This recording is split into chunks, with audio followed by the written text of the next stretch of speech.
బంగారం ధరించడం అనేది మన భారతీయ సంస్కృతికి సాంప్రదాయం. ఒళ్ళంతా బంగారం ధరించి కనిపించే సూర్యాబాయ్ ఓల్డ్ సిటీలో మస్తు ఫేమస్.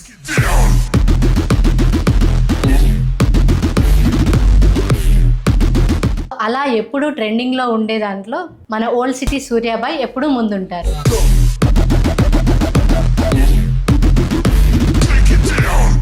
ఎంతో మంది సేవలు చేయాలి, మేము పేదలకు అండగా ఉండాలి అని చెప్పేసి అనుకుంటారు. అంటే అన్న వాళ్ళు కూడా ఉన్నారు రాజకీయ నాయకులు. అనడం వేరు, దగ్గరుండి చేయడం వేరు. ఇప్పుడు ఏపీ తెలంగాణ రాజకీయాల్లో మీరు చూస్తున్నారు, వాళ్ళ పాలన కానీ ఎలా ఉంది, దానిపైన మీ అభిప్రాయం ఏంటి? ఎందుకులే అమ్మా ఆ పాలనల గురించి మాట్లాడుకునే అంత. మా అమ్మ కోసం పెళ్లి చేసుకున్నా, ఇంకొక 1 వీక్లో మా అమ్మ చనిపోతుంది అని చెప్పి. అమ్మతో మీ అనుబంధం చాలా. అమ్మ లేకపోతే నేను లేను, బట్ నేను లేను ఇప్పుడు కూడా. పైకి ఏదో నవ్వుతున్నాను, మాట్లాడుతున్నాను, అందరితో తిరుగుతున్నా, బంగారం వేసుకుంటున్నా తప్ప లోపల అనేది ఆ మనసు ఎప్పుడు.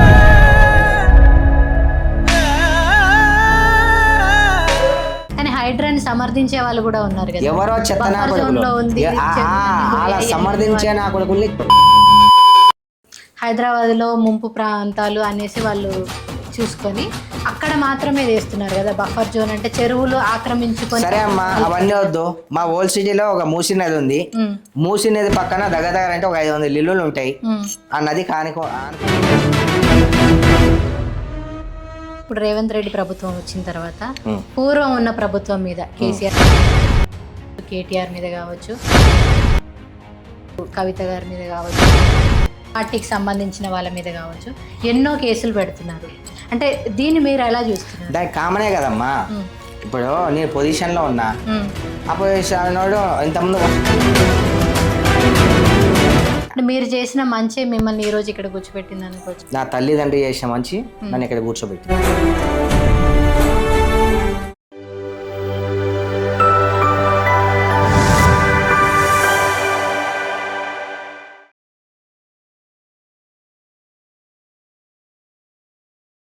నమస్తే, నేను మీ Pravallika. Welcome to Vamshi TV channel. ఒళ్ళంతా బంగారం ధరించడం అనేది మన భారతీయ సంస్కృతిలో ఒక భాగం. అయితే దానిని స్టేటస్కి సింబల్గా కూడా పరిగణిస్తారు. పూర్వం మన దేశాన్ని పాలించిన రాజులు బంగారం మరియు విలువైన ఆభరణాలు ధరించేవారు. ఇప్పుడు అదే ఒక కొత్త ట్రెండ్గా మారింది. అలాంటి వాళ్ళే ఇప్పుడు సోషల్ మీడియాలో ట్రెండింగ్ అవుతున్నారు. సో అలా ఎప్పుడూ ట్రెండింగ్లో ఉండే దాంట్లో మన ఓల్డ్ సిటీ సూర్యాబాయ్ ఎప్పుడూ ముందుంటారు. సో ఒళ్ళంతా బంగారం ధరించి కనిపించే సూర్యాబాయ్ ఓల్డ్ సిటీలో మస్తు ఫేమస్. బిజినెస్ మ్యాన్ సినిమాలో మహేష్ బాబు క్యారెక్టర్ పేరు సూర్యాబాయ్. ఆ సినిమాలో సూర్య సెటిల్మెంట్స్ ఎక్కువగా చేస్తూ ఉంటాడు. ముఖ్యంగా పేదలకి అండగా నిలుస్తూ ఉంటాడు. అలాగే చేస్తూ ఓల్డ్ సిటీ సూర్యాబాయ్ కూడా ఫేమస్ అయ్యాడు. మరి సూర్యాబాయ్ కథలో నిజమెంత? సేవా కార్యక్రమాలు చేస్తున్న సూర్యాబాయ్కి రౌడీ షీటర్ గా ఎలా ముద్రపడింది అనే విషయాన్ని తన మాటలోనే తెలుసుకుందాం. సూర్యాబాయ్ గారు నమస్తే అండి. నమస్తే అమ్మా. సూర్యాబాయ్ అసలు పేరేంటి, ఎక్కడి నుంచి, బ్యాక్గ్రౌండ్ ఏంటి, ఆ విషయాలు మా కోసం. సురేష్ రాజ్ నా పేరు. ఓకే. మా ప్రాపర్ రాయలసీమ, పులివెందల. ఓకే. అంటే నేను పుట్టింది పెరిగింది అండ్ నా స్టడీ మొత్తం ఇక్కడే. మా నాన్నగారిది అమ్మగారిది రాయలసీమ కాబట్టి నేను మా నాన్నగారిది చెప్పుకోవాలి కాబట్టి నాది రాయలసీమ. నా పిల్లలు చెప్పుకుంటారు మా ఫాదర్ది తెలంగాణ అని. ఓకే. సో మీ స్టడీ బ్యాక్గ్రౌండ్ ఏంటి సార్? ఎంబీఏ చేశాను నేను. ఓకే. దాని తర్వాత మళ్ళీ సినిమాలోకి రావడం అనేది? యాక్చువల్లీ ర్యాంపాక్ మోడల్ నేను ఎక్కువ అప్పటి నుండి కూడా నాకు సోషల్ మీడియా అంటే అండ్ డ్రెస్సింగ్ స్టైల్ కావచ్చు అండ్ కాలేజ్లో యూనియన్ లీడర్ నన్ను ఎన్నుకోవడం వల్ల కావచ్చు, ర్యాంప్ వాక్స్ చేస్తూ గెలవడం వల్ల ఆపర్చునిటీ నన్ను ఎత్తుకుంటూ వచ్చింది. ఫస్ట్ సీరియల్, అలా సీరియల్తో స్టార్ట్ చేసి మూవీతో స్టార్ట్ చేసి ఈరోజు ఈ స్థాయిలో ఉన్నా. బట్ సీరియల్స్లో మూవీస్లో నేను సంపాదించింది ఏం లేదు. మీ నేమ్ సురేష్ రాజ్గా ఉన్న నేమ్ సూర్యాబాయ్గా ఎలా మారింది? జనాలు ఇచ్చిన పేరు అది. అంటే Mahesh Babu business man cinema చూశాక మీకు ఆ నేమ్ వచ్చిందా, లేదంటే మొన్న వచ్చింది? గత 15 సంవత్సరాల నుంచి నాకు అదే పేరు ఉంది, ఓల్డ్ సిటీ సూర్యాబాయ్ అని. సినిమా రీసెంట్లీ వచ్చింది, అది 5 years అవుతుంది. నన్ను చూసే పెట్టుకోవచ్చు ఆ సినిమాకి ఆ టైటిల్. అంటే మీరు పెట్టుకున్నారా లేదంటే జనాలు మిమ్మల్ని పిలిచారా? జనాలు నన్ను పిలిచారు. అంటే ఎందుకు ఆ పేరే ఎందుకు పెట్టారు? ఆ పేరు ఎందుకు పెట్టారంటే ఇప్పుడు బలహీనుని వెనక బలవంతునిలాగా నేను నిలబడడం వల్ల, చాలామందికి నచ్చడం వల్ల, ఆపదంటే అన్నా అని పిలిస్తే ఎంత దూరమైనా రొమ్మిర్చుకొని వెళ్ళిపోతా. నా ధైర్యానికి మెచ్చి అండ్ నా ప్రజాసేవకు కానీ దేనికైనా సరే వెనకాడెత్తుతో నా దగ్గర లేదు. అందుకోసం సురేష్ రాజేంటి సూర్యాబాయిగా పిలుద్దాం. ఓల్డ్ సిటీలో ఉంటాడు కాబట్టి ఓల్డ్ సిటీ మెన్షన్ చేసి ఓల్డ్ సిటీ సూర్యాబాయిగా మారుద్దామని చెప్పి జనాలు ఇచ్చిన పేరు అది. సూర్యాబాయి అంటే అసలు ఏం చేస్తారు?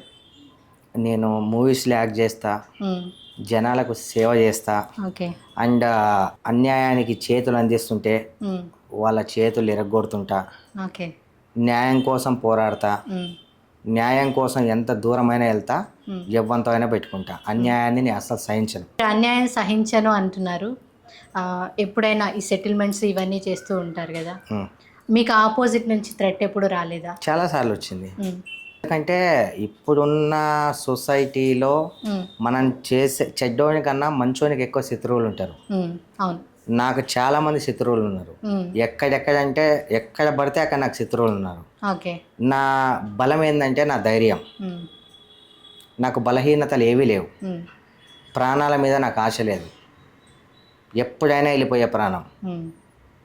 ఇలా వచ్చాం భూమి మీదకి, ఎవరిని డిస్టర్బ్ చేయకుండా అలా వెళ్ళిపోవాలి. అది నా కాన్సెప్ట్. భయపడను నేను. ఇప్పుడు మీరు అంటే పేదవాళ్ళకి అండగా ఉంటాను అనేసి అంటున్నారు. ఉంటాను కాదు, ఉన్నాను. ఉన్నారు, ఉంటారు, ఇంకా ఫ్యూచర్ లో కూడా ఉంటారు.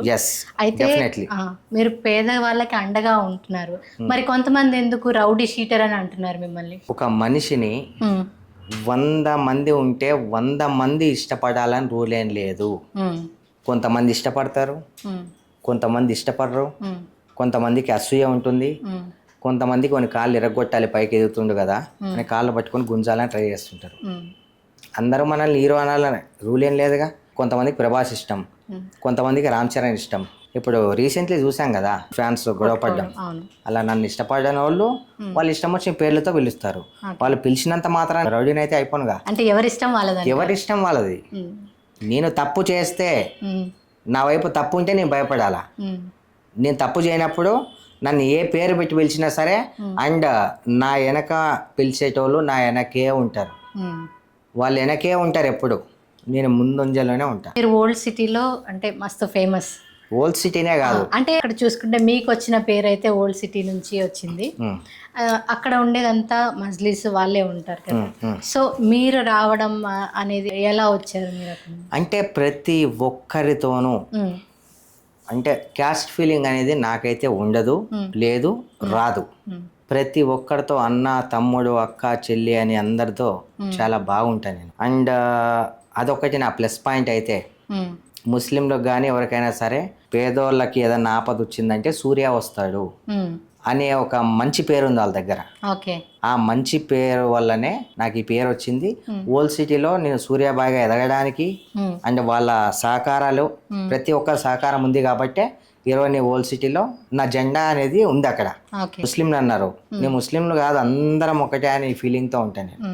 అంటే ముస్లిమ్స్ దగ్గర వాళ్ళ పెత్తనమే ఉంటుంది కదా, మీ పెత్తనం ఏంటి అని అనుకునే వాళ్ళు. చెప్పాను కదా, ఇప్పుడు కొంతమందికి మంచిగా చెప్తే వింటారు, కొంతమందికి చెడుగా చెప్తే వింటారు. ఈ రెండింటిని నేను ఎంచుకోలే. ప్రేమను పంచే వాళ్ళకి ప్రేమ అనే వర్డ్ ఒకటి చాలు. ప్రేమను మనం పంచితే ఆ ప్రేమ మనకు తిరిగి వస్తుంది. నేను దాన్నే ఎంచుకున్నా. మీరు ప్రేమను పంచుతా అంటున్నారు, సెటిల్మెంట్ చేస్తా అంటున్నారు. మరి సెటిల్మెంట్లో ప్రేమ ఎలా సాధ్యం అవుతుంది? మీకు భూమి ఉందా? ఉంది. ఎంత ఉంది? ఉంటుంది సార్, ఒక 10 acres పైనే ఉంటుంది. 10 ఎకరాలు ఉంటుంది. సరే, మీ పొలంలోకి పక్క పొలం వాడు వచ్చి ఇదంతా నాదే, దీని ఫేక్ డాక్యుమెంట్స్ తీసుకొచ్చి ఇది నాదే అని చెప్పి అని మిమ్మల్ని అంటే మీరు ఏం చేస్తారు? అంటే వాడిని ఎదిరించే పొజిషన్ మీకు లేదు. వాని దగ్గర గవర్నమెంట్ ఉంది, ప్రతి ఒక్కరు వాని దగ్గర ఉన్నారు, మీకన్నా ఎక్కువ డబ్బు ఉంది. అప్పుడు మీరు ఏం చేస్తారు? ఆబ్వియస్లీ అంటే వాళ్ళకంటే బలం ఉన్న వాళ్ళనే తీసుకుంటారు కదా. పోలీస్ స్టేషన్కి వెళ్తారు, సివిల్ మ్యాటర్ అంటారు, తిప్పుతారు. అక్కడ అవ్వదు పరిష్కారం. ఎవరితో అవుతుంది? మంచితనం ఉన్న వ్యక్తి ఒక అతను ఉన్నాడు.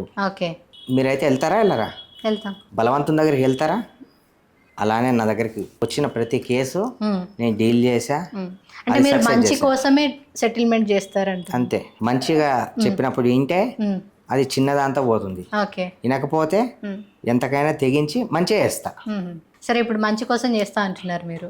అయితే మీ దగ్గర వాళ్ళు, మీ బంధువులు ఏదైనా చెడు చేసి మీ సహాయం కోరారనుకోండి, అప్పుడు మీరు ఎలా స్పందిస్తారు? మా అమ్మ ఎప్పుడు అనేది, పాలోళ్ళు అనేటోళ్ళు పాలు పంచుకోవడానికి కాదురా, ప్రాణాలు తీయడానికే ఉంటారు అని. అండ్ అలా ప్రాణాలు తీయడానికి వస్తున్న వాళ్ళకు కూడా వాళ్ళని గౌరవించి పంపిస్తాం మన ఇంటికి వస్తే. ఓకే. ఏ ద్వేషం కానీ ఏ ఒక్కటి కూడా వాళ్ళ మీద పెట్టుకోం. ఏదన్నా ఉంటే బయట చూసుకుందాం. నా దగ్గరికి వచ్చిన వాళ్ళకి ఏం కావాలి చేసే పంపిస్తాం. అంటే తప్పు చేసిన వాళ్ళు మీ సహాయం అడిగారు అనుకోండి, నేను యాక్సెప్ట్ చేయను. అది మీ దగ్గర మనోడైనా సరే, నా తమ్ముడైనా సరే, నా భార్య అయినా సరే, నా తల్లి అయినా సరే, నా తండ్రి అయినా సరే, తప్పు చేస్తే ఎవరిని వదిలేదు. ఇన్ని సెటిల్మెంట్ చేశారు కదా, ఏ రోజైనా ఎవరినైనా మీరు కొట్టారా? కొట్టారు. ఓకే. మరి మీ మీద కేసులు ఏమి అవ్వలేదా? ఎందుకైతే కేసులు కొడితేనే కేసులు అయిపోతాయా? అంటే ఆ కొట్టడం కూడా న్యాయ ప్రకారంగానే కొట్టాను నేను. అంటే కొట్టడం అనేది నేరమే కదా, పోలీసులు కొడితే అదొక అర్థం. మీరు కొట్టారు కదా, మీరు కొట్టినప్పుడు కేసులు అవ్వాలి కదా. సరే, కొట్టినప్పుడు ఆ దెబ్బ కనిపిస్తే కేసు అవుతుంది. అంటే కనబడకుండా కొడతాం. ఓకే. అలా అంటే మీరు ఎన్ని సెటిల్మెంట్ చేస్తారు? ఏ రోజైనా ఎదుటి వాళ్ళు వెళ్ళి కంప్లైంట్స్ ఇవ్వడం కానీ పోలీస్ స్టేషన్లో అట్లాంటివి జరిగాయి? రీసెంట్లీ కూడా జరిగింది. ఓకే. మీ మీద ఎన్ని కేసులు ఉన్నాయి? ఉన్నాయా? కేసు కూడా లేదు. ఎందుకు లేవు? అంటే మీరు కేసులు పెట్టకుండా బెదిరిస్తున్నారా? నేను మంచోనే కదా, పోలీసు వాళ్ళు కూడా ఆ కేసుని తీసుకోరు. అంటే ఎవరైనా తీసుకుంటారు కదా, వాళ్ళు తీసుకోరు. నేను మంచోళ్ళ చెడ్డోళ్ళ అని కాదు, ఒక కంప్లైంట్ వచ్చింది అని అంటే ఎవరైనా తీసుకోవాల్సిందే కదా. సరే, అది తీసుకోవడం వరకే ఉంటది తప్ప కంప్లైంట్ ఫైల్ అవ్వడం వరకు రాదది. అంటే ఫైల్ అవ్వకుండా మీరు బెదిరిస్తారా? ఫైల్ అయ్యే అంత పెద్ద కేసు నేనేం చేయను కదా. నార్మల్గా ఒక వ్యక్తి ఏదైనా చిన్న గొడవలు జరిగితేనే వాళ్ళు ఎఫ్ఐఆర్ దాకా వెళ్ళిపోతారు కదా. ఇప్పుడు ఎంతమందిని కొడతా అని మీరే చెప్తున్నారు. సమాజంలో ఒక మంచి పేరుతో వెళ్తున్న వ్యక్తి మీద ఎంతో మంది వచ్చి, ఇప్పుడు చిరంజీవి గారు ఉన్నారు, ఏం తెలియకుండా ఇప్పుడు నేను పోయి కేసు పెడితే తీసేసుకుంటారా? తీసుకోరు కదా. ఫస్ట్ ఏంటి అని అడుగుతారు. ఓకే. ఒక సమాజంలో మంచి పేరుంది అండ్ రెస్పెక్ట్ గల కుటుంబంలో ఉన్నాం, ఏంటి అని అడుగుతారు. ప్రాబ్లం నేను చెప్తాను. అంటే మీరు చెప్పగానే వాళ్ళు వెళ్ళిపోతారా? ఎలా వాళ్ళ ఇన్వెస్టిగేషన్ ఏమి ఉండదా? చేసినా కూడా ఏముంటుంది, ఇన్వెస్టిగేషన్ చేసినా కూడా తప్పు వాళ్ళదే. ఎందుకు తప్పు వాళ్ళదని తెలిసిపోద్ది కదా. ఎవరైతే భయపడతాడో, ఎవరైతే తప్పు చేస్తాడో ఫస్ట్ వాడే పోలీస్ స్టేషన్ మెట్లు ఎక్కుతాడు. తప్పు చేయనోడు పోలీస్ స్టేషన్ మెట్లు ఎక్కడం. అన్యాయం జరుగుతుంటే ఎక్కుతారు కదా. 100% అన్యాయం జరుగుతుంటే ఎక్కుతారు. అన్యాయం జరగకపోయినా కూడా ఎక్కేటోళ్ళు ఎక్కువ మంది, తప్పును కప్పిపుచ్చుకోవడానికి. అండ్ అన్యాయం నాకు జరిగి అంటే ఎప్పుడన్నా నాకు అన్యాయం అనిపిస్తే నేను పోలీస్ స్టేషన్ దాకానే వెళ్ళను, నా దగ్గరే దాన్ని క్లోజ్ చేస్తా. పోలీస్ వాళ్ళ దాకా వెళ్ళనివ్వను నేను కేసును. ఓకే. మీరు ఒక సెటిల్మెంట్కి ఎంత తీసుకుంటారు? ఎంత తీసుకోనమ్మా, ప్రేమతో ₹1,00,00,000 ప్రాపర్టీ ఉంది, వేరే వాడు లాక్కెళ్ళిపోయాడు, నా దగ్గరకు వచ్చింది కేసు అది. అంటే వాళ్ళు నాకు రిజిస్ట్రేషన్ చేస్తా అంటే నేను చేసుకుంటా, వాళ్ళు ఏం అమౌంట్ అయితే అది ఇచ్చేస్తా. అండ్ అలా కాదు, మాకు దీంట్లో ఏదైనా న్యాయం చేయండి అంటే కూర్చొని సెటిల్మెంట్ చేసి వాళ్ళకి ఎంత కావాలి వీళ్ళకి ఎంత కావాలి ఇచ్చేసి ఫస్ట్ వాళ్ళు ప్రేమతో ఎంత ఇస్తే అంత తీసుకుంటా. లేదు అతిగా ఆశపడి అసలు ₹100 దానికి ₹5 ఇస్తా అంటే నేను తీసుకోను. నాకు ₹40 కావాలని అడుగుతా, ఎందుకంటే కష్టపడుతున్నాం మనం. అంటే మీరు డిమాండ్ చేస్తా అంటున్నారు. డిమాండ్ చేయాలి ఎప్పుడు, మన పనికి వాళ్ళు సరిగా ప్రతిఫలం ఇవ్వకపోతే డిమాండ్ చేయాలి. మన పనికి ప్రతిఫలం వాళ్ళు ఇస్తే డిమాండ్ చేయాల్సిన అవసరం లేదు. అంటే ఇప్పుడు మీకంటూ మినిమం వాల్యూ ఉంది, ఇంత సెటిల్మెంట్లో నాకు ఇంత పర్సెంటేజ్ కావాలి అని చెప్పేసి, బట్ మళ్ళీ మీరు అంటున్నారు వాళ్ళు ఇస్తే నేను తీసుకుంటాను. అదేనమ్మా, ఇప్పుడు ₹1,00,00,000 ప్రాపర్టీకి ఎవడో వచ్చి దెంగిపోతుంటే మధ్యలో మనం పోయి వంతో అంతా అది కిరికిరి చేసుకొని మనకేం తీటనా చెప్పు, వంత కిరికిరి చేసుకొని అంతా పెట్టుకోనేకి మనకు ₹1 రావాలి. 10 మందికి సేవ చేయాలంటే ఉన్నోని కొట్టాలి, లేనోనికి పెట్టాలి. ఇప్పుడు నేను వెళ్ళకపోతే వేరే వాడు దెంగిపోతుండు కదా, అలా వెళ్ళిపోయేదాన్ని తీసుకొచ్చి కొంచెమన్నా అప్పచెప్తున్నా కదా. అప్పచెప్పినప్పుడు అంత అప్పచెప్పిన తర్వాత తీసుకోరా అని చెప్పి 100 రూపాయలు వచ్చిన దానికి రూపాయి ఇస్తే ఎవరు ఊరుకుంటారు? నేను వెళ్ళకపోతే అది కూడా రాదు కదా. వాళ్ళు ఆత్మగౌరవం ఉన్నోళ్ళు అయితే వాళ్ళకు వచ్చిన దాంట్లో 50% నాకు ఇవ్వాలా. అక్కడే వాళ్ళ మంచితనం అనేది తెలిసిపోతుంది. నేను వెళ్ళకపోతే అది కూడా రాదు కదా వాళ్ళకి. అలా 50% కూడా ఇవ్వని వాళ్ళకి అప్పుడు మనం లేదు బరాబర్ మాకు ఇంత కావాలని చెప్పి తీసుకుంటా. డిమాండ్ చేస్తా. చేసేదే నేనే దాంట్లో 50% మాత్రమే వాళ్ళకి ఇస్తారు, 50% మీరే తీసుకుంటా. ఇప్పుడు అది ఇప్పుడు నేను వెళ్ళినందుకన్నా వాళ్ళకి 50% వస్తుంది కదా, లేకపోతే మొత్తం వాళ్ళే దేనిపోతుంది. అందుకని ఎంతో కొంత వస్తుంది కదా. అదే నేనేం తిన్నా కదా, నేను తీసుకెళ్ళి మళ్ళీ జనాలకే పెడతా. అంటే ఇప్పుడు సెటిల్మెంట్ చేస్తున్నారు, మళ్ళీ సేవా కార్యక్రమాలు అంటున్నారు, ఎందుకు ఈ సెటిల్మెంట్ ని ప్రతి ఒక్కరికి ఏదో పని ఉండాలి కదా. ఏదో ఒక పని. ఇప్పుడు మీరు ఉన్నారు, యాంకరింగ్ ఎంచుకున్నారు, నేను ఒకదాన్ని ఎంచుకున్నా. ఎవరి ఇష్టం వాళ్ళది, ఎవరి పని వాళ్ళది. కొంతమందికి సాఫ్ట్వేర్ ఇష్టం, కొంతమందికి హార్డ్వేర్ ఇష్టం. నాకు సాఫ్ట్వేర్ ఎట్లా అబ్బలే, అందుకని హార్డ్వేర్ ఎంచుకున్నా. మీరు ఒక రోజుకి లేదంటే ఒక నెలకి ఎంత సంపాదించుతారు? అట్లా ఏం లేదమ్మా, నెలలో ₹1 కూడా సంపాదించని రోజులు ఉన్నాయి, ఒక నెలకి 50 లక్షలు సంపాదించిన రోజులు కూడా ఉన్నాయి. మీరు సేవా కార్యక్రమాలు చేస్తా అంటున్నారు కదా, ఎలా చేస్తున్నారు? ఎలా చేస్తున్నా? చేతులతో చేస్తాం. ఇంకెట్లా చేస్తాం? అరే అంటే ఒక నెల రాదంటున్నారు కదా మీరు, వచ్చినా రాకపోయినా వచ్చినప్పుడు సరే ఒక నెల రాదు, వచ్చినప్పుడు ఆ పైసలు ఉంటాయి కదా. మనకేం పబ్బుల షోకు లేదు, పోరీల షోకులు లేవు, మందు షోకు లేదు, ఏ షోకు లేదు. మంచి బట్టలు వేసుకున్నామా, మంచి ఫుడ్ తిన్నామా, 10 మందికి సేవ చేసామా. ఈ షోకులు ఉన్నోనికి ఏమి ఎక్కువ ఖర్చులు ఏముంటాయి? ఏం లేదు. పోరీ షోక్ అస్సలు లేదు, తాగుడు షోక్ లేదు, ఏం షోకులు ఉన్నాయి. సో అంత సేవాభావమే అంటారు? అంత సేవాభావం కాదు. ఫస్ట్ మనల్ని మనం చూసుకొని, మన కుటుంబాన్ని మనం చూసుకొని, అప్పుడు మనం అది చేయాలి. మనం మా ఇంట్లో చక్కదిద్దుకోకుండా బయట పోయి ఏదో పీకే సపోర్ట్ చేస్తా అంటే అది కాదు కదా. ఇంట్లో మనది మన పరిష్కారం చేసుకుని అప్పుడు బయట వానికి ఏమన్నా చేయాలి. ఇప్పుడు ఉన్న పలంగా మీ బ్యాంక్ బ్యాలెన్స్ ఎంత ఉంది అని అడిగితే మీరు ఏం చెప్తారు? 1000 కోట్లు ఉన్నాయని చెప్తా. నమ్ముతారా మీరు? చూపించండి మీరు. మరి అంతే కదా, మా అలాంటప్పుడు ఎందుకు అడగలం ఎందుకు? అంటే మీరు చూపించుకోలేనంత ఉందా మీ దగ్గర సెటిల్మెంట్ ద్వారా సంపాదించింది? మా ఎంత ఉంటే ఏం చేసేది తల్లి చెప్పు. ఎంత ఉన్నా నేను రూపాయేను, అవునా కదా? నేను బయట పెట్టను. అంటే మా జనాలకి ఏంటంటే ఈయన దగ్గర ఎంత ఉంది, సరే చెప్తా తల్లి, సెటిల్మెంట్ చేస్తున్నా. సరే చెప్తా. నేను తిని నా కుటుంబాన్ని పోషించుకొని ఒక 10 మందికి పెట్టగలను, అంత ఉంది. మరి పర్టికులర్ గా చెప్పట్లేదు, తిని 10 మంది పెంచడానికి అని అంటే అది ఎవరైనా ఒక మీడియం నేను కూడా మీడియమే అనుకోండి. మరి ఇన్ని సెటిల్మెంట్ చేస్తా అంటున్నారు, 50% అంటున్నారు. మీ బ్యాంక్ బ్యాలెన్స్ అంటే 10 మందికి పెట్టేంత మాత్రమే ఉందండి. సరే పోనీ అండి, 100 మందికి పెడతాను, ఓకేనా? ఒక రోజు 100 మందికి పెట్టగలుగుతారా? 500 మందికి కూడా పెడతా. అంటే ఎక్కువే ఉన్నట్టు కదా. అంటే 500 మందికి పెట్టాలంటే ఎక్కువ ఉండాలా? ఉండాలి కదా. 1 కిలోలో ఎంతమంది తినో తెలుసా మీకు? మా అంటే ఒక 4-5 తింటారు. ఒక 6 మంది 8 మంది తినొచ్చు. 100 కిలోలు ఎంతమంది తినొచ్చు? ఇట్లా చూస్తున్నారు. 100 కిలోలు 1000 రూపాయలు బస్తా వేసుకుందాం. 4000-5000 ఖర్చు చేయలేమా? జనాల కోసం ఆ మాత్రం చేయలేమా? తప్పేం లేదు కదా. మనం 10,000 సంపాదించినప్పుడు ఎంత ఉంది మీ దగ్గర అని మాత్రం చెప్పండి. నేను కాదు, ఎవడు ఎప్పుడు ఇప్పుడు మీరు అన్నారు ఎన్ని ఎకరాల పొలం ఉందంటే 10 ఎకరాలు ఉంది అన్నారు. నేనైతే అట్లా చెప్పాను. నేను అంటే మీరు ఇప్పుడు ఎంత అనేది పక్కన పెడితే ఎన్ని ఇయర్స్ నుంచి సెటిల్మెంట్ చేస్తున్నారు? 10 ఇయర్స్. 10 ఇయర్స్ నుంచి మీరు ఇంత గోల్డ్ వేసుకొని తిరుగుతున్నారు. ఎంత గోల్డ్ ఏం లేదు అమ్మా, 1 కిలో వేసుకుంటా నేను. అంటే కిలో నేను తీసుకున్నప్పుడు 43,000 ఉండే గోల్డ్ రేట్. 43. ఇప్పుడు 75-78 ఇప్పుడు అయింది. నేను తీసుకున్నప్పుడు తక్కువే ఉండే. అప్పట్లో నాకేం ఎక్కువ కాలే. కిలోకి ఒక 60 లక్షలు అయిండొచ్చు. ఇప్పుడు చేపించుకోవాలంటే ఇంచుమించు ఒక ₹1,00,00,000 అవుతుంది. 100% ₹1,00,00,000 అవుతుంది. మేకింగ్ అని అదని ఇదని అట్లని ఇట్లని ఒక 80-90 కంపల్సరీ గుంచుతారు. అప్పట్లో సంపాదించుకున్నది ఇది.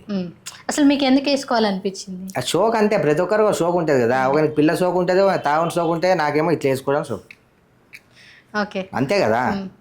సూర్యాబాయికి పెళ్ళి అయిందా? పెళ్ళి అయింది, బట్ ఐఎమ్ సింగల్. అంటే లవ్ మ్యారేజ్, లవ్ స్టోరీస్ ఇట్లాంటివి ఏమన్నా ఉన్నాయా? లవ్వులు గివ్వులు ఏం లేదమ్మా. మా అమ్మ కోసం పెళ్లి చేసుకున్నా. ఇంకొక 1 వీక్లో మా అమ్మ చనిపోతుంది అని చెప్పి డాక్టర్స్ చెప్పేసారు. అప్పటికే 2 ఇయర్స్ బతికిచ్చేసుకున్నాం మా అమ్మని. ఉన్న ఆస్తులన్నీ పెట్టేసాం. ఓకే. ఒక 6 నుంచి 7 కోట్ల దాకా ఖర్చు అయిపోయింది. 2 ఇయర్స్ ఎక్స్ట్రా బతికించడానికి. ఇక నీ పెళ్ళి ఒకటన్నా చూసి చచ్చిపోతారా నాయన అంటే సరేలే అని చెప్పి మనిషిని నమ్మడమే మహా పాపం. మా మామ ఒకడు ఉంటాడు చెత్తనా కొడుకు, సంబంధం చూడరా అని చెప్తే వరస్ట్ ఫ్యామిలీని తీసుకొచ్చి, అంటే నేను డిప్రెషన్లో ఉన్నా, మా అమ్మ చనిపోతుంది ఆలోచన. సర్లే అయితే ఏదైతే ఏంది మా అమ్మ కోసం పెళ్లి చేసుకుందామని చెప్పి పెళ్లి చేసుకున్నా, పట్టున 10 రోజులు కూడా సంసారం చేయలే. పెళ్ళైంది, డివోర్స్ కూడా అయిపోయింది. అవ్వలేదు. ఓకే. ఎన్ని ఇయర్స్ అయింది మీకు పెళ్ళి? 3 ఇయర్స్ అవుతుంది. ఓకే. అంటే మళ్ళీ పెళ్లి చేసుకునే ఆలోచన ఉందా? ఫస్ట్ డివోర్స్ అయితేనే కదా. అంటే డివోర్స్ ఇచ్చే ఆలోచన కూడా లేదు. ఆ అమ్మాయికి 100 కోట్లు కావాలంట, ఎన్ని తీసుకొచ్చేయాలి? అంటే అందరికి సెటిల్మెంట్ చేస్తారు కదా, మీరు సెటిల్మెంట్ చేసుకోలేకపోయారా? అయితే సెటిల్మెంట్ చేసుకోవాలమ్మా. ఒకరు బురదలో పడ్డారని చెప్పి మనం కూడా పడంగా. మనం పైకి ఉమ్మేసాం అనుకో, అది వచ్చి మన మీదే పడుతుంది. అది ఉమ్మని తెలిసి బురదని తెలిసి దూరం పెట్టాం, ఓళ్ళో పెట్టాం. అన్నిటికీ పైన భగవంతుడు ఉన్నాడు. అతను ఎప్పుడు ఏం చేయాలో అది చేస్తాడు. ఎప్పుడు అది తెగేది ఉంటే అప్పుడే తెగుతుంది. బట్ ఐఎమ్ హ్యాపీ, చాలా హ్యాపీగా ఉన్నా. మమ్మీ పోయినా నాకు బాధ తప్ప మిగతాదంతా హ్యాపీ. ఒక లంగ పని దొంగ పని చేయకుండా ఎట్లున్నా అది సంతోషంగానే ఉంటుంది. అమ్మతో మీ అనుబంధం చాలా. అమ్మ లేకపోతే నేను లేను. బట్ నేను లేను ఇప్పుడు కూడా. పైకి ఏదో నవ్వుతున్నాను, మాట్లాడుతున్నాను, అందరితో తిరుగుతున్నా, బంగారం వేసుకుంటున్నా తప్ప లోపల అనేది ఆ మనసు ఎప్పుడో చచ్చిపోయింది. హ్యాపీగా లేను నేను, అది అందరికీ తెలుసు. పైకి నవ్వుకుంటూ తిరుగుతున్నా అంతే. ఎందుకంటే ఒకటేసారి అమ్మ అలా అయిపోవడం, ఒకటేసారి నా లైఫ్ అలా అయిపోవడం, అన్నీ ఒకటేసారి డబ్బులు పోవడం, అన్నీ ఒకటేసారి జరిగాయి. అండ్ 1.5 year డిప్రెషన్లో ఉండడం. 6-7 months అవుతుంది అంతే నేను డిప్రెషన్ నుంచి బయటకు వచ్చి. ఒకటేసారి అన్నీ జరిగిపోయినాయి. ఇంకా చచ్చిన పాముని ఇంకేం చంపుతారు చెప్పండి. అన్నీ ఒకేసారి రావడం వల్ల మీరు బాగా డిప్రెషన్లోకి వెళ్ళిపోయా. డిప్రెషన్లో అసలు డాక్టర్ అన్నాడు నా ఫైల్ చూసి ఇంకా ఇతను బతికే ఉన్నాడు అని చెప్పాను. అంత క్రిటికల్ అయిపోయా. 6 months అవుతుంది అంతే. మళ్ళీ ఎట్లా గెట్ బ్యాక్ అయ్యారు మీరు? గెట్ బ్యాక్ అంతా ఏమో ఆ దేవుడు, నాకు కూడా తెలియదు నేను ఎట్లా గెట్ బ్యాక్ అయ్యాను. అసలు నేను బతుకుతాన్న నమ్మకం కూడా నాకైతే లేదు. ఆ దేవుడు బతికించాడు. ఇంకా నేను ఎంతమందికి ఏం చేయాలో మంచిగా చేస్తా, చెడు మాత్రం చేయాలి. మీరు చేసిన మంచి మిమ్మల్ని ఈ రోజు ఇక్కడ కూర్చోబెట్టింది అనుకోవచ్చు. నా తల్లిదండ్రులు చేసిన మంచి నన్ను ఇక్కడ కూర్చోబెట్టింది. వాళ్ళని చూసే నేర్చుకున్నా. వాళ్ళే నన్ను అలా పెంచారు కాబట్టి నేను ఇలా ఉన్నా. క్రెడిట్ అంతా నా తల్లిదండ్రికే.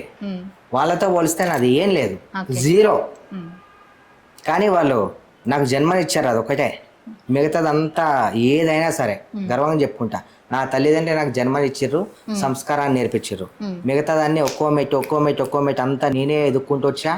నా సింగిల్ రూపీ కానీ ఈరోజు నేనే సంపాదించుకున్నా. నా పేరు కానీ, నా డబ్బు కానీ, నా ఉందతనం కానీ అన్నీ నేనే సంపాదించుకున్నా.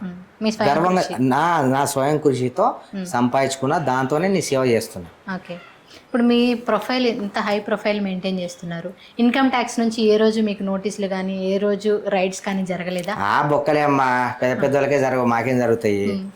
అంటే పెద్దవాళ్ళకి జరగనుకో, మీకు కూడా జరగలేదా? ఎవరికి జరిగినప్పుడు చూసుకుందాంలే అమ్మా, ఇప్పటిదాకా జరగలే అని లేని ఆలోచన మీరు క్రియేట్ చేయకండి వాళ్ళకి. మీరు చేసేదే సెటిల్మెంట్స్ అంటున్నారు, మళ్ళీ అన్ని లీగల్గా ఉన్నాయి అంటున్నారు, అది ఎలా సాధ్యం అవుతుంది? అంటే అమ్మా మనకు సెటిల్మెంట్ అంటే కష్టపడతాం మనం. కష్టపడిన దానికి ప్రతిదానికి మన దగ్గర ప్రూఫ్ ఉంటుంది. మనమేమో లంగపనో దొంగ పనో వేసి సంపాదించలేం కదా. బ్లాక్ మనీ ఇంకొక వాళ్ళ దగ్గర దింపి మన దగ్గర పెట్టుకుంటలేం కదా. అన్నీ లీగల్గా పనులు చేస్తాం, అన్నీ ఉంటాయి మన దగ్గర. ఇప్పుడు ఒక 1 కోటి రూపాయల ప్రాపర్టీ మీకు 50 లక్షలు ఇవ్వాలి, ఎలా ఇస్తారు? నేను 1 కోటి రూపాయల ప్రాపర్టీకి 50 లక్షలు నేను తీసుకోనుగా. ఎందుకు తీసుకుంటా? 50% అన్నారుగా ఇందాక మీరు. 50% అంటే ఇప్పుడు అవతలోడు ఉన్నాడు, అవతలని కూడా ఇవ్వాలి కదా. ఉట్టిగా జరిపోరా అంటే సరే అన్న సరిపోతాడా? సరిపోడు కదా. వాడిని కాంప్రమైజ్ చేయాలి. అప్పుడు వాడిని కాంప్రమైజ్ చేసిన తర్వాత సెటిల్మెంట్కి వస్తుంది. అది వాడు కాంప్రమైజ్ అవ్వకపోతే అప్పుడు మళ్ళీ అంతా తగాదా పెట్టుకోవాలి, ఎన్నో ఉంటాయి. సరే, ఒక 50 lakhs కాకపోయినా 25 అయినా వస్తాయి అనుకోండి, అది మీరు లీగల్గా తీసుకుంటారా? అవును, లీగల్ అంటే బ్యాంక్ ట్రాన్సాక్షన్స్ ఉంటాయా మీ దగ్గర? కొన్ని ఉంటాయి, కొన్ని ఉండవు. అదే లేని వాళ్ళకి, ఇప్పుడు లేని వాటికి మీరు లీగల్ అని ఎట్లా అంటారు మరి? చిన్న దానిలకి అవన్నీ ఎందుకు ఉంటాయమ్మా? 25 లక్షలకే ఇన్కమ్ ట్యాక్స్ రైడ్ అవి ఇవన్నీ ఎన్ని చూపించాల్సి వస్తుందా? ఒకటంటే కాదు, మీరు 10 years నుంచి చేస్తున్నారు కదా. ఎన్నో ఉంటాయి, ఎన్నో బిజినెస్లు ఉంటాయి, అది ఒకటే చేస్తాను నేను. ఎన్నో బిజినెస్లు ఉన్నాయి నాకు, ఓకే. చూపించుకోగలుగుతాను నేను. ఇప్పుడు తల్లిదండ్రులది మీది పులివెందుల అని అన్నారు కదా, పులివెందుల అంటే జగన్ గారికి మీకు ఏదైనా పరిచయం ఉందా? జగన్ అసలు గారి లేదమ్మా, గురించి, నేను ఎప్పుడు వ్యక్తిత్వం ఎక్కువ గురించి? వెళ్ళలేదు. 3 times మొత్తం వెళ్ళా. ఇక్కడే మీరు? 3 times. తాతయ్య చనిపోయినప్పుడు, మ్మ్. దాని తర్వాత మా అమ్మ చనిపోయినప్పుడు, మ్మ్. మా అమ్మది మళ్ళీ 1 year చేయడానికి 3 times వెళ్ళా. అక్కడ ఎవరితో కూడా నాకు పరిచయాలు లేవు. ఓకే. అండ్ పెంచుకోవాలనుకుంటే ఉంటాయి, కానీ మీరు పెంచుకోవాలనుకోవట్లేదా? అవసరం వచ్చినప్పుడు, మ్మ్. సమయం సందర్భాన్ని బట్టి. ఓకే. మొన్న ఈ మధ్య చూసుకుంటే మనకి అల్లు అర్జున్ ఇష్యూ బాగా నడుస్తుంది. అంటే రేవతి కుటుంబానికి మీరు ఎవరికి సపోర్ట్ చేస్తారు? ఇప్పుడు రేవంత్ రెడ్డి వచ్చేసి అది రాంగ్ అనేసి తీవ్రంగా వ్యాఖ్యలు చేస్తున్నారు. అల్లు అర్జున్ సైడ్ నుంచి చూస్తే సినీ ఇండస్ట్రీ మొత్తం ఆయనకు సపోర్ట్ చేస్తుంది. ఇప్పుడు రేవతి కుటుంబం చూసుకుంటే ఆల్రెడీ తను చనిపోయింది, బాబు సీరియస్గా ఉన్నాడు. ఇందులో మీరు ఎవరిది తప్పు అనుకుంటున్నారు? మీరు ఎవరికి సపోర్ట్ చేస్తారు? ఇక్కడ తప్పేవడదంటే అమ్మా, సరే అల్లు అర్జున్ది పక్కన పెట్టేసేయండి, రేవంత్ రెడ్డి గారిది పక్కన పెట్టేసేయండి. ఒక్క విషయం నాకు నచ్చలే. ఒక సాధారణమైన కుటుంబము 30,000 రూపాయల జీతం,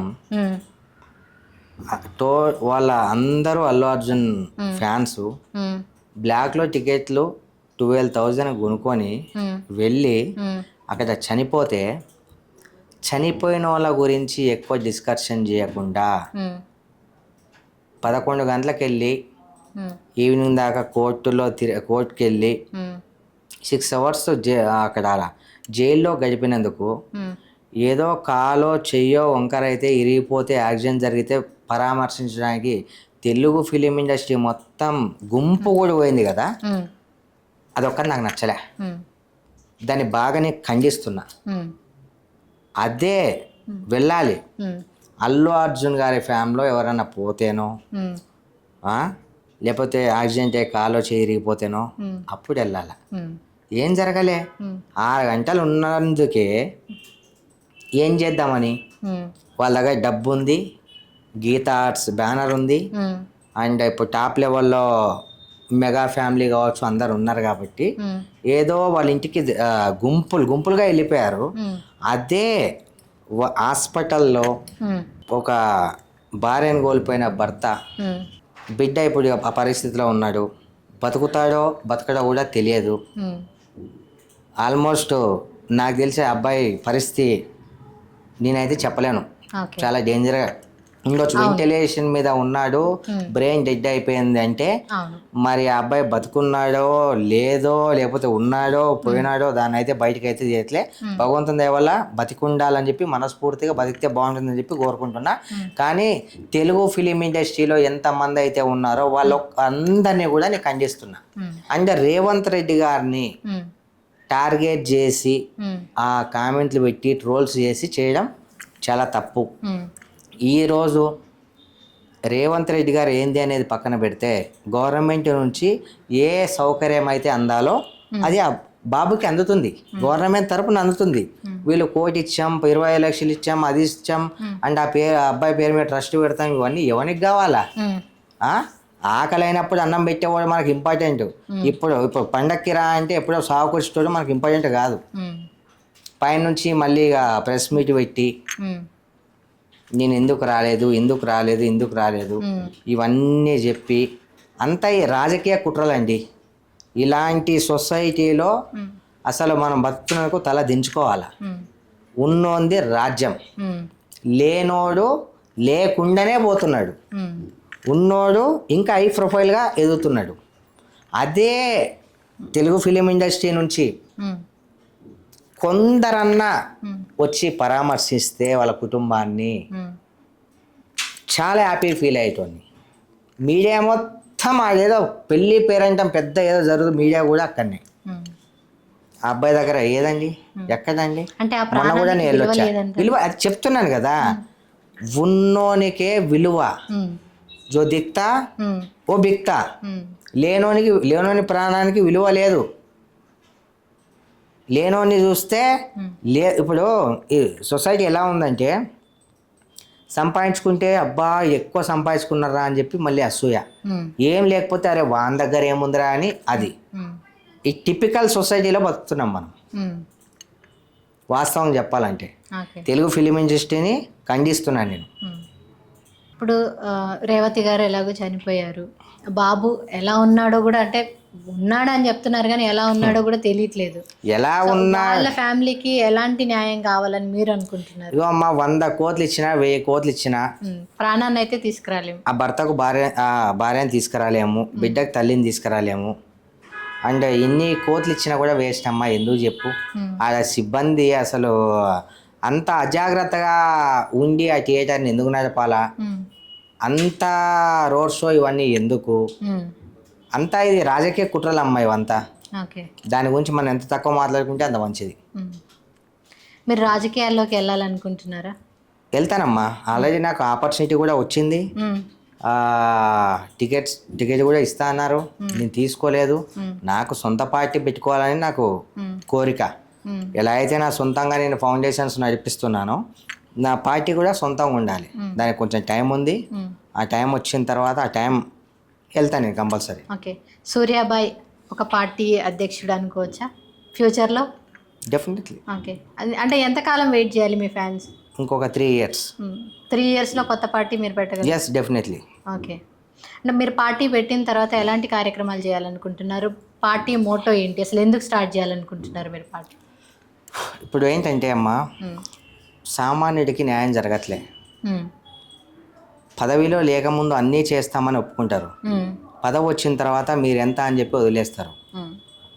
నేను ఎప్పటి నుంచో సమాజ సేవలో ఉన్నా కాబట్టి నేను నార్మల్గా ఉన్నప్పుడే నేను ఇన్ని సేవలు అందిస్తున్నా. నేను ఒక పొజిషన్లో ఉంటే, నేను ఒక దేనికైనా విజయవంతం అయితే ఇంకా కొన్ని ఎక్కువ చేయొచ్చు కదా, సామాన్యుల వైపు నిలబడవచ్చు కదా, వాళ్ళకు అండగా పోరాడవచ్చు కదా, లేని దాన్ని కూడా గుంజుకురావచ్చు కదా.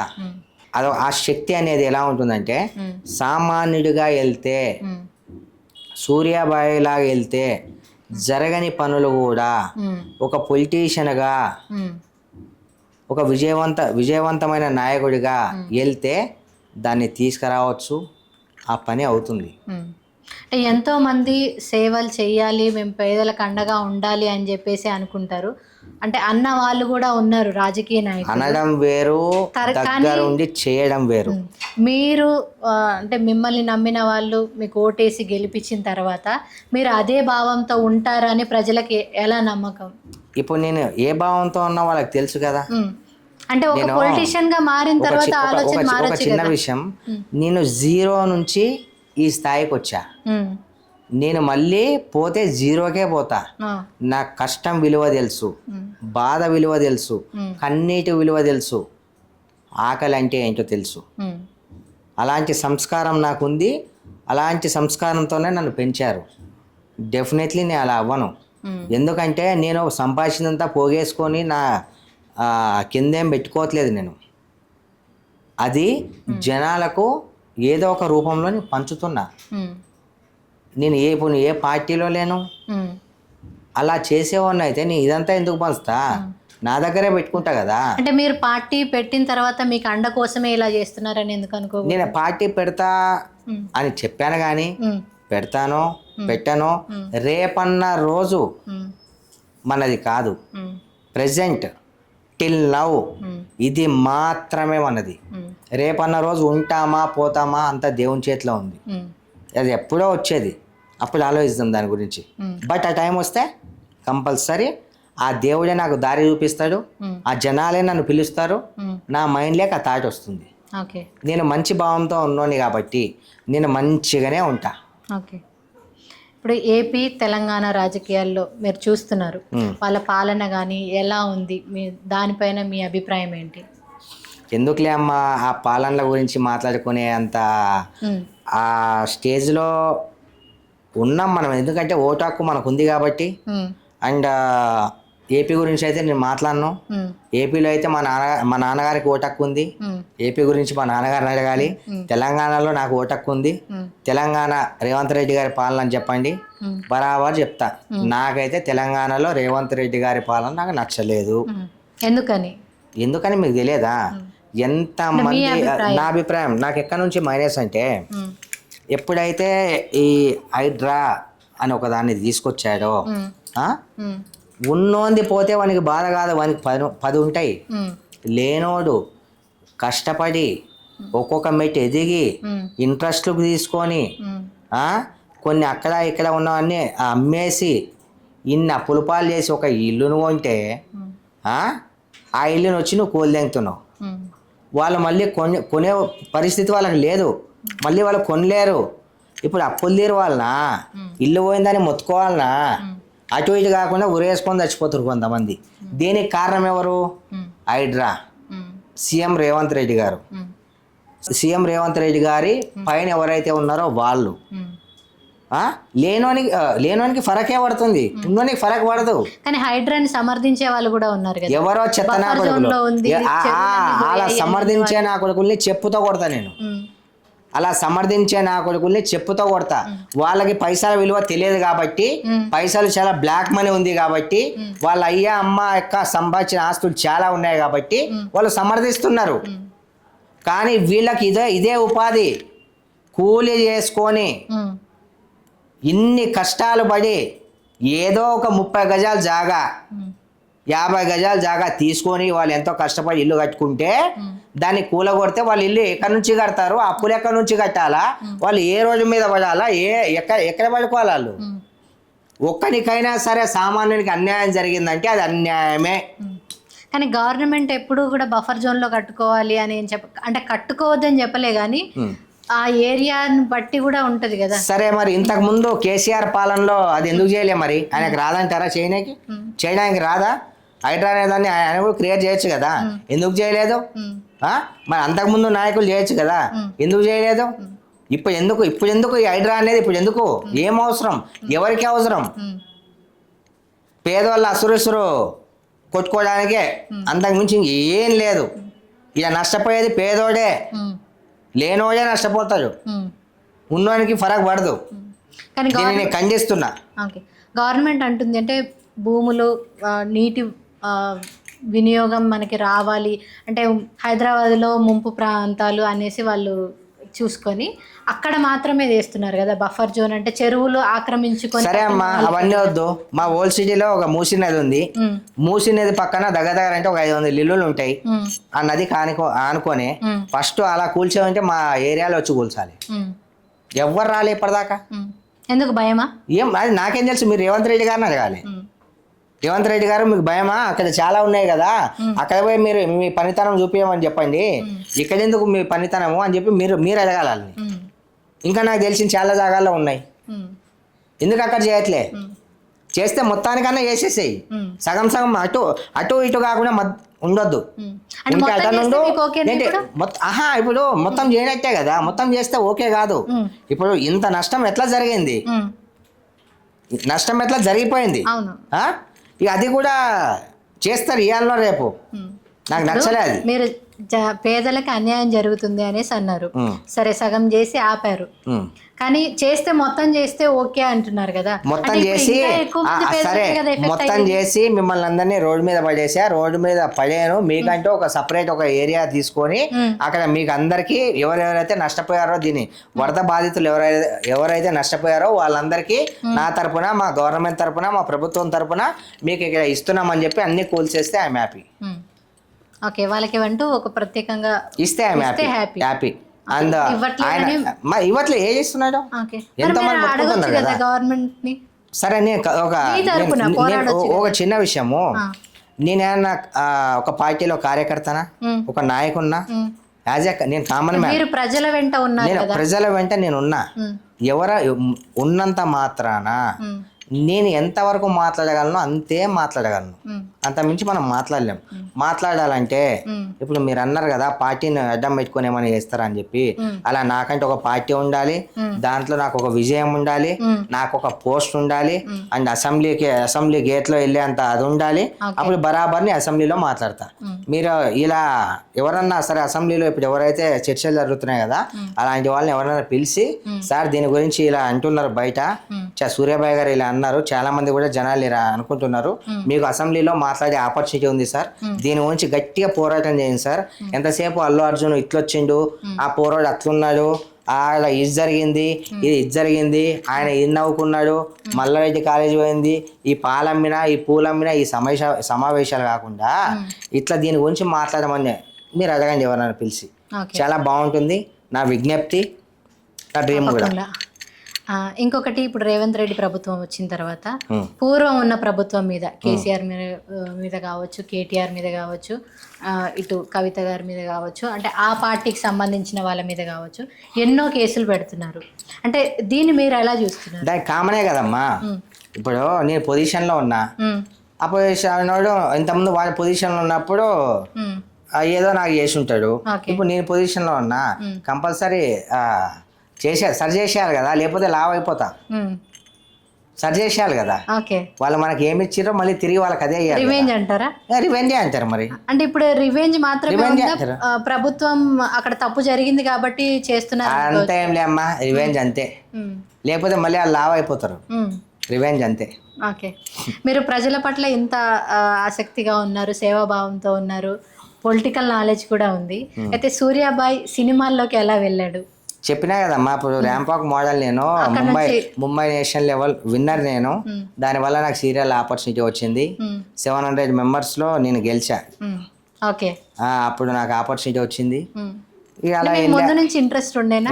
లేదమ్మా, మనకు అవన్నీ ఏదో వచ్చింది, ఏదో తగులుతుంది అంతే. మనం అన్ని ఆడుకుంటా పోతే ఏదో జోకర్ తగులుతుంది. మీకు తగిలిందండి? అట్లా తగిలింది, అట్లా వచ్చినాం అంతే. అంత మించి ఏం లేదు. మీరు అంటే ఎన్ని సినిమాలు యాక్ట్ చేశారు? ఒక 70 సినిమాల దాకా చేసి ఉంటామా. ఓకే, మీకంటూ సినిమాలలో గుర్తింపు వచ్చిందా ఇప్పటి వరకు?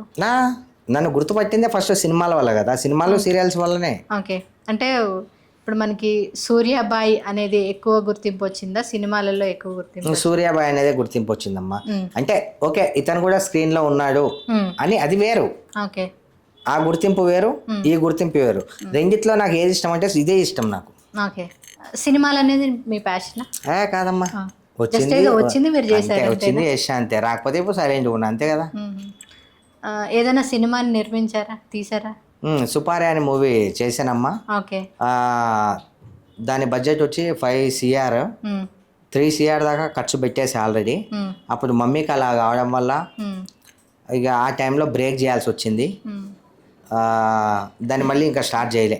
ఓకే, మళ్ళీ చేద్దాం అనుకుంటున్నారా? ఆ ఆలోచనలు ఏమన్నా ఈ 6 months అయితే అలాంటి ప్లాన్స్ ఏం లేవమ్మా.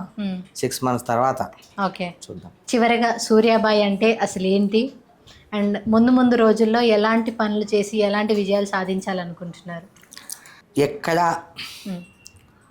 అన్యాయం జరగకుండా నా కను చూపు ఎంత దూరం అయితే వెళ్తే అందరినీ నా అండర్లో తీసుకొని తప్పు చేసే వాళ్ళకి మోటివేషన్ ఇచ్చుకుంటూ తప్పు చేయవద్దు అని, తప్పు చేయకుండా, తప్పు జరగనీయకుండా. అండ్ ఆకలి అని ఎవరన్నా అంటే నేనున్నాను మీ ఆకలి తీర్చడానికి.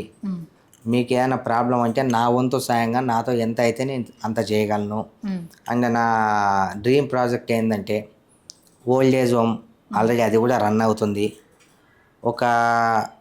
నా ఓల్డ్ ఏజ్ హోమ్లో నేను బతికున్నన్ని రోజులు మినిమం ఒక 10,000 మందినైనా సరే నా చెంతకు చేర్చుకొని వాళ్ళని చాలా బాగా చూసుకోవాలి. అండ్ వాళ్ళకు ఫ్యామిలీ అందరు ఉన్నా సరే ఫ్యామిలీని వదిలేసి కాదు, ఫ్యామిలీలోంచి గెట్టేస్తే అలాంటి వాళ్ళని నేను తీసుకొని వాళ్ళ ముఖం మీద తన్నేలాగా వాళ్ళ కొడుకులు కావచ్చు, కూతుర్లు కావచ్చు, ఎవరైనా కావచ్చు, వీళ్ళని చూసుకోవాలనే నా డ్రీమ్. అండ్ ఈ మంచి పనికి ఆ దేవుడు కూడా సహకరిస్తాడని చెప్పి మనస్ఫూర్తిగా దేవుణ్ణి నేను కోరుకుంటూ దాన్ని ఎలా అయినా సరే నేను ఒక్కసారి మైండ్లో డిసైడ్ అయితే అది చేస్తా. అదే నా డ్రీమ్. ఓకే, మా కోసం, మా వ్యూవర్స్ కోసం ఇంత టైం స్పెండ్ చేసి మీ అనుభవాలని, మీ అభిప్రాయాలని పంచుకున్నందుకు thank you so much. Thank you అమ్మా.